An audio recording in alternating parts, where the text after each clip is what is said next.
नमस्कार. MB news म्हणजेच महाराष्ट्राचं बातमीपत्रामध्ये आपलं स्वागत आहे. मी पत्रकार संजय पाटील. आज आम्ही मुंबईमधील अनधिकृत ट्रॅव्हल्सच्या माध्यमातून पॅसेंजर वाहतूक करण्याऐवजी फार मोठ्या प्रमाणात मालाची वाहतूक करताना आम्ही या ठिकाणी RTOचं याकडे पूर्णपणे दुर्लक्ष असून परिवहन विभागानं याची तातडीने दखल घ्यावी. कारण सर्व खाजगी ट्रॅव्हल्स जे आहेत ते अत्यंत मोठ्या प्रमाणात प्रवाशांची लुटालूट करतातच, त्याबरोबर अनधिकृतपणे माल वाहतूकही करत आहेत.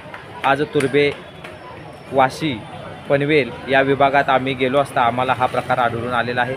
याबाबतच आपण पाहूया सविस्तर बातमी. मुंबई